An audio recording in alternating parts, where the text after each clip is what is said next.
Ready? Ready. Not ready. Welcome back to Stressed, Depressed and Now Blessed. As mentioned in previous episodes, I wrapped up my story last week just so you understood my battles with mental health. Going forward, I do obviously want to keep touching on that aspect of things. I think it's important because it's part of modern day society, but I want to have a laugh on the podcast as well. So today we've got Jay, my housemate, on the podcast, and in this episode we're going to basically talk about moving to Australia and what it meant for us.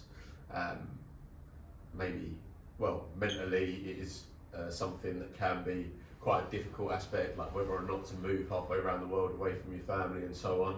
With that being said, it wasn't your first time moving away, No. Jay, so we'll let that thick Scouse accent go again. To be fair, most people say it's gone now, so depends who you speak Not to. a chance. Anyone from home says, "No, you've gone, you've lost it." When you get angry, that's it. Yeah, angry or pissed, they come back out. Yeah, exactly. But yeah, no, obviously grew up in Liverpool. I love Liverpool, don't get me wrong, but I knew that's not where I wanted to spend the rest of my life. Yeah. That I needed to get out. A lot of my mates from back home have stayed in Liverpool, settled in Liverpool. They've like started families and stuff now. Whereas I knew, like, first of all, went to uni, left. I think it was the only one in my friendship circle that left Liverpool to go to a different uni. Came back after that, started working, and then a job opportunity in London came up, and I just like bit the hand off for it straight away because I always wanted to work in different cities, different places. Did four or 5 years in London. I was lucky that I had quite a few mates there already from uni, so it was an easy move. And then the company I worked for were an Aussie firm, and they basically sent me on a course to Tasmania for a week. After that, went to Sydney and Melbourne for a week each and just loved it. Just literally fell in love with the place. Came back, I was like, right, what can I do to get back out there? I'd always wanted to work abroad. That was always the next step after London. I just Holiday rep. Yeah, no seasons by me. Might be Scouts, but not done a season in a beaver. And I was like, right, I always wanted to work somewhere, didn't know where. As soon as I was in Australia, I was like, right, yes, this is the place I want to be. Came back, what can I do to get out there? Work wouldn't transfer me, so I was like, right, sound, here's me notice. Had Christmas at home, and then flew out in January. So, obviously you moved. What was your hardest move then, would you say? Like from Liverpool to uni, Liverpool to London? Oh no, definitely the Oz move. Yeah. Like the emotion of it, I think because it's so far away, it's hard for people to come to terms with. Really hard to say goodbye to family, certainly grandparents, because you're like, you don't know if you're going to see them again. Literally, like, and that's been the case for me. Like, so, like, first time I've seen my dad in 28 years get emotional was when he said that. Yeah, literally, like, you didn't quite cry, or I never seen him cry, but he'd give me a hug. His voice just jamming him in the ribs. Come on, give me a his voice broke, and then he was like, "Gotta get in the car, see you." So like, literally, I was like, "No way!" Like in 29 years, I've never seen my dad get emotional. I'm literally like, "That's what this move did." Yeah. But I think like with FaceTime and WhatsApp, and it's once you do the move, it's not as bad as you first thought it was going to be. Yeah, I think definitely. Well, for us or for me, I don't think. Oh yeah, I'm halfway around the world or whatever, because I weren't living at home or whatever anyway. So if I speak to my parents, like, don't get me wrong, when they came over it's unreal, but speaking to people back home, I just think it's just normal. Whereas their generation, where they don't see you face to face, they think it's going to be a bit more difficult, I guess. I mean, I probably spoke to my mum more when I first came out, because she was just battering me with WhatsApps and like, yeah. what's it like? Send me a picture of this. Send me a picture of this. Call me now. And I was like, bloody hell, I'm not getting any peace from you. I think, I don't know, with that, like, my mum and dad have always been good. They just know that I'll do what I want to do. And so they'll like leave me be. They'll sometimes be like, oh, we haven't spoke to you in a while, like try and goad me into a chat or whatever. But I think I didn't really realise how much it meant to them until they actually did come to Australia. Yeah. Because similarly to you, like, my dad never gets emotional, but he was basically crying when he was going back to England. Yeah. So I was like, I think that's when it really hit me, like how much being away actually does mean. And I guess we won't know until we're with the little boys at the end of the day, aren't we? Yeah. Got a flight nest at one point though. So obviously, I know that when you was planning to come out to Oz, you had a missus at the time. Yeah. So so literally, we were living together. Like we had a flat in London that we were renting. Need to be at your age, mate. Yeah. And the thing was, I'd always said from our first date, oh, by the way, like at some point in the next year or two, I want to move abroad. And when we came to get our flat in London, it was like, there was two flats we were looking at. One was a 6-month lease and one was a 12-month lease. And she'd said, oh, can we get the 12-month one? I want to get a bit more experience in my job that I'm doing, and then obviously we'll move away. Yeah. So I was like, alright, fair enough, signed up to that 12-month lease. Then fast forward a couple of months, we do this Oz trip with work, and she comes out and meets me afterwards. And as I was falling more and more in love with her, as the 2 weeks went on, I could see she was like, she wasn't hating it, but it just wasn't for her. Yeah. And like at that point, I was like, shit, like we're gonna come to a bit of a loggerheads here. And then she basically said, look, it's not for me. I can't move that far away. She was a big family girl. She said, I can't do it. And I was like, fuck, well, like when I set myself a goal, like that had been my goal. That was like my medium-term goal. It'd been my goal for years. I've been saying it to everyone. I was like, one, I can't go back on what I've said. Two, like I don't want to set myself another goal and change for anyone. Like, that was it. And I was like, unfortunately, it was literally just a case of we had to split up and go our separate ways. So I think, but that's how much the pull Australia. Yeah. And I think if someone's gonna make you change for what you want, then you're obviously not aligned in it. Like maybe it's a timing thing or whatever. Like you never know if you did this move before you met the ex-missus or whatever. Like it's one of them as well.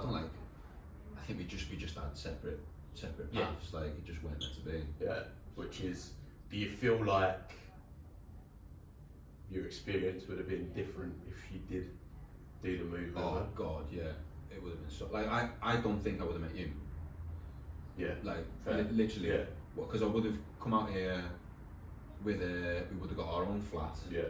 So literally, I would have had no reason to go out with you that night and try and find some housemates. Do you know what I mean? Like, yeah. Well, rewind there quickly. Yeah. So obviously, we've got a mutual friend. He said, you said to you tell your side. Yeah. So I'd been out I'd come out on my own. I was staying on a mate's couch. Obviously couldn't move in with him because he was all settled. So I had to find my own place and was looking online, looking for houses on like a share website, and just wanted to be with some normal lads, just some like-minded people, sporty, like going out, like having a drink, don't mind a few people coming back to the flat, but like it's not going to be sesh then till all hours of the morning. So I wasn't being picky, you know what I mean? Yeah. Didn't have just normality, just want a bit of normality. Found as like you clipboard, like tick. And I had an area that I wanted to live in. Like I knew I wanted to live in Bondi Junction just because of how well located it was. So I was looking in those areas, and there just wasn't much. Found like one flat which was 4 lads. So I was like, oh, decent. That could be a goer. Clicked on the profile, and it was like, yeah, we're all into IT. We're not cooking in the kitchen. We're coding in our bedrooms. I was just like, for fuck's sake. A little bit different to things you do in your bedroom. Don't know what you're on about, mate. More ignore him if you're listening. So then obviously Bonnet messages and he's like, oh, how are you getting on? And I was like, yeah, mate, like got me job, like loving it, like just want to like settle down and get a nice flat now, just need someone to live with. He was, oh, and you messaged me, mate, Nath. I was like, for fuck's sake, like I've heard of this Nath, like, is he that geezer off the telly? And you were like, Bit oh, more than that, yeah. Bit more than that. But anyway, lo and behold, the day passes, I think you messaged me. And one of them like, ones. I hear that every week. Yeah. He messaged me. He messaged me first. And then yeah, obviously like meet up, go out, and then the rest is just history. Yeah, mate. Like, as I've told you before with that one, just fucking. I hate meeting new people, but I hate forced friendships in it. So I felt like I had to do Bonnet the favour. And he couldn't have sold me that well either, to be fair. No. And I just literally thought to myself, fuck, I'm going to meet this geezer. He's going to be, like, some of Bonnet's mates, they're all sweet, but some of them are mad, isn't it? Yeah. So I was like, don't know what to expect. Obviously just done like a 2-week bender, because I'd been here for 2 weeks before I met her. And I was just literally like,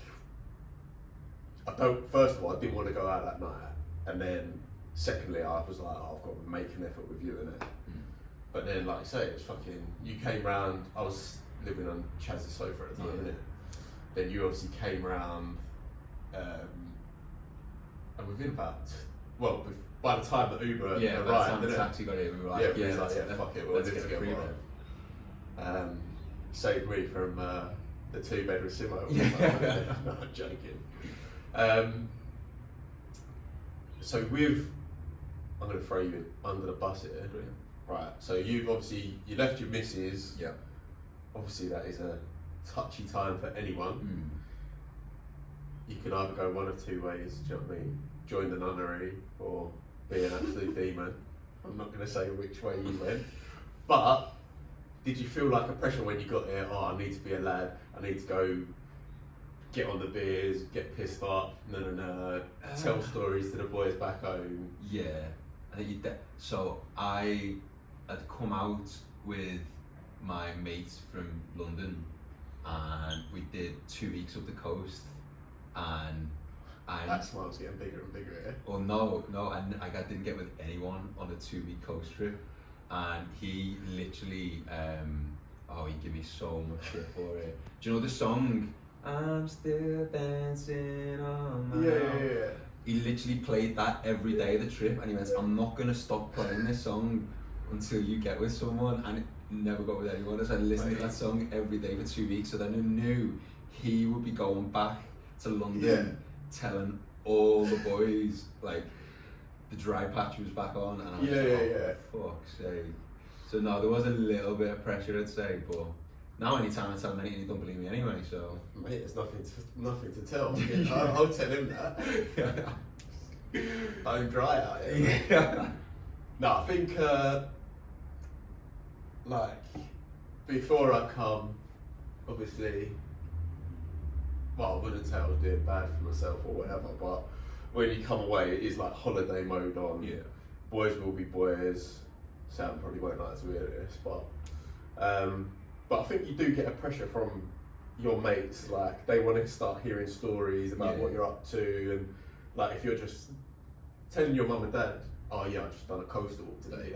That's fair enough, isn't it? But if you put that in a group chat, you're getting no responses. You know what I mean? Exactly. So it is very different. I think when I come out here, like I was literally on a 2-week bender, and now, well, we've done obviously a big bender over Christmas, but that's Christmas. I think now, like trying to do 2 weeks non-stop, that would literally write me off. No, I couldn't do it. I love the way we obviously all met, me, you and Simo, move in together, get the Splitwise app, name it Shaggers Club, Yeah. and within a month you've both got beds. Yeah, well, what can I say? And now the birds are living with us. Yeah, well, And the group's still called Shaggy when you Squad. come across monkeys, mate, you have to lock them down. They're unicorns out here. Mm. If you haven't, have you watched what's it called, the Crazy Hot Scout? Yeah, when we Mate, find a unicorn, yeah, exactly. we capture it, we study it. Yeah. So, to be fair, I've never been one to be too worried about. As long as I'm happy, I don't really care if I'm in a relationship or not. Yeah. So it won't really. There's no like. I don't think it changes your like social circle either. Like, Nah, I think I'm very good at that. Like, you just go from striker to the attacking mid, Yeah. pulling the strings. Henri to Ozil. Henri to Ozil, exactly. Yeah. Like, I have flourished from your positional change. No, I think that's definitely something to cover off as well. Like, obviously, you just before you come out here, you split up with your missus.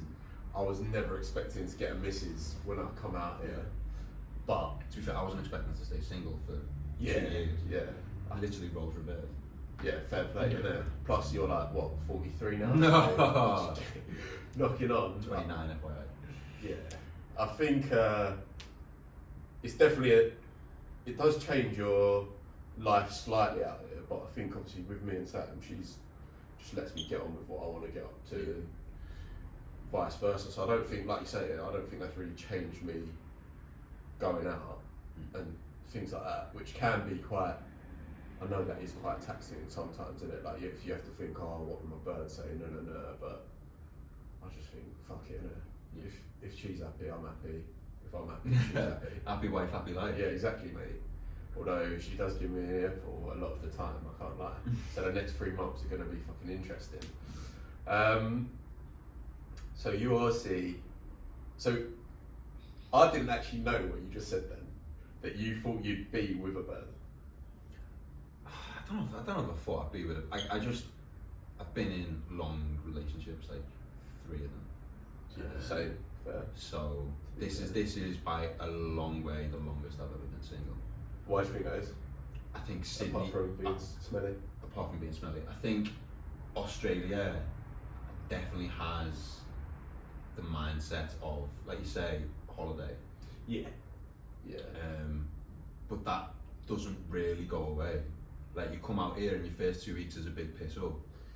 But I think even when you're settled and you've got a job, like, you still sort of live for the weekends. Like, you're on the beach. I'd say it's even more of it's like Friday night beach.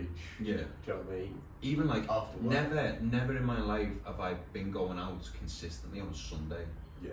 and then getting up hungover and going to work the next day. Like in London, it was Thirsty Thursdays, so your hungover day and work was Friday. Whereas they just don't do that out here. It's weird. I think because you don't have like the tube system and stuff, like people don't really do the after work drinks that much in Sydney. I think that's one thing.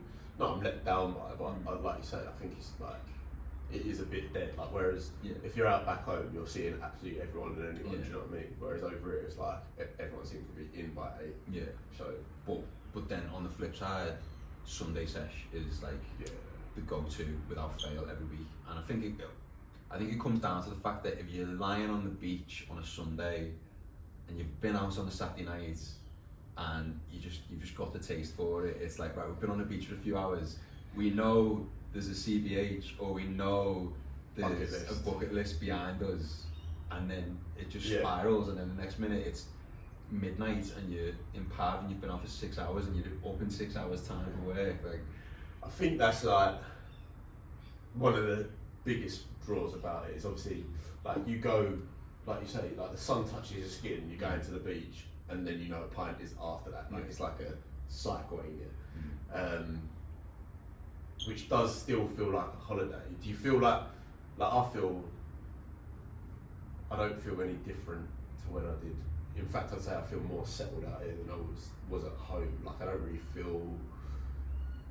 When I went home last year, it was like a reverse holiday, but I was like itching to get back out there. Do you know what I mean? Like, oh no, I definitely see this as being home for the next few years, minimum. How long was a few years, Jay? No idea. As long as they let me stay, to be Yeah, fair. yeah. I could be back on a plane That's in it, 2 mate. weeks. Yeah, fucking waiting for that visa to come through now. We'll wrap up, but for once. We'll wrap up, but I want you to obviously just sell Australia. What are your top 3 to 5 things? And then I want you to go over your top things that people put in their heads, like, I ain't got enough money. No. I think I'll go with the barriers first. I think distance is definitely one, and that's the hardest one to come over, like to get over, because even just to try and get people to visit, it's like oh yeah, I'd love to, mate, but yeah, it's 24 hours. so far away. Like, it's a day. It's a day. Like, you'll spend many a day wasting life, and you'll finish a day being like, oh, I've done absolutely nothing today. Like, that's the day you could have been on a flight to Australia. Like, I literally look at Ted and Dan. Yeah. Like, they both literally said those 2 weeks over Christmas Yeah. were like the best 2 weeks that they had all year. Yeah. Just for getting on a day's plane. Like, and I swear Ted went the wrong way round the Yeah. world. So he went to LA or something, didn't he? Yeah, so he his did flight LA, was like, yeah. well done. But Top 3 things, right? Okay, I would say lifestyle is pretty broad, but just how healthy everyone is. yeah. And you know, literally everyone is walking around in either swim shorts or leggings or sportswear. And I don't know if that's, I think that might just be like a Sydney thing. I can't compare it to Melbourne because I'm not spending much time in Melbourne. But certainly Sydney, like, it's just a healthy, happy lifestyle. Blue skies. I took that for granted until I went back home to England, and I spent a week in England, and every day was grey. And Similar to this now. well, yeah, similar to today. The blue skies just coming out now, to be fair, but more often than not, it's everyday blue skies, and the impact that has on your mood. I think it's mental. Isn't it? Like, We've had shit weather this last week, and it is seriously like it's soul affected my sapping, isn't mood. it? Yeah. But I think, like, it is so, you do underestimate so much the power of vitamin D, and not that. Yeah. But do you know what I mean? Like, I just literally think, like, when it is sunny, Yeah. you just want to get out, do things, Yeah. and because you're, I don't know, because you're doing things as well, it makes you happier because you're Yeah. more productive. So yeah, I'd definitely say that as well. Yeah, so that's probably that comes under weather then, like Yeah. blue skies, sunny, even winters. Like once you get through sort of a few weeks of rain, then you've got this consistent winter where it's like 18 degrees. Like, you're wearing a jumper in the morning. If you go for a walk, you get hot. Like, it's just mental. Like, even the winters. I've not experienced Yeah, that yet, even the obviously, winters so. here are nice. So lifestyle, weather, and then it's probably gonna be Mate. social. Yeah. So you can fall under that if you want. But yeah, like the people you meet out here, it's like we're at the age now where we're old enough to like judge people and like understand. Judge them. Yeah. I judge people. I don't like you. But like, no, you're old enough now to know who are your people and who aren't your people. Yeah, Like, yeah, yeah, It definitely. doesn't take long for me to think, okay, no, I know I'm gonna like him, or actually, Yeah. you're probably not for me. Like, Yeah. and we're all in the same boat. That I'd say literally, like, everyone out here is in the same boat, and I feel like everyone is so much more forthcoming and nicer, and people go out the way for you, and like it's just a nicer social circle. I think you have, like, straight away with everyone out here that's obviously from England, they've all had the same mentality. Yeah. To come, so you know that they're explorers or quite adventurous people, because it's not like, oh yeah, let me just move up the road, you know what I Yeah. mean? You are going around the world. So I think straight away you're more like, okay, this person's similar to me in some sense. Yeah. But then, like you say, obviously with age you can just get through the bullshit and just be like, nah, Yeah. I'll take a wide berth of you or whatever. For sure. I think I couldn't sell it enough to someone, to be honest. Like, it's without a doubt the best thing that I've ever done. The thing is, it sells itself as soon as you're out here. It's just Getting it. getting here, Yeah. and literally that's it. That's the biggest thing I can say is just do it. Like, Because I think the amount of people that literally turn around, they're like, oh yeah, I'm gonna do it, or I'm going to wait until I've saved enough money. There's always an excuse. Yeah, and then it just never happens. Whereas I think if you walk the walk and not just talk the talk, then it's fucking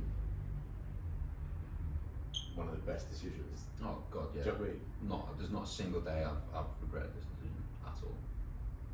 At all. Right, Sweet. we'll leave it there. That's the first one with Jamie Cargill. Jamie, because his beard isn't yet back. I love the way you decided to film the first podcast. Yeah, look like a child. 100%. Next one I'll have a beard for. Mate, I'll have a beard in the next one. But anyway, thanks for listening to this one.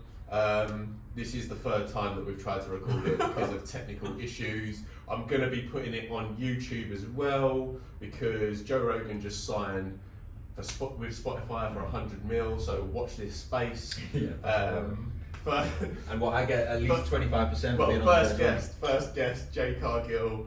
Last guest, I won't need no guest when I've got 100 mil. But yeah, anyway, tune into the next one. Thanks for listening, and I will be dropping that next week. Ciao. Bye. Bye, driver. Bye, driver. 25 minutes. Sweet lad. Decent. Yeah.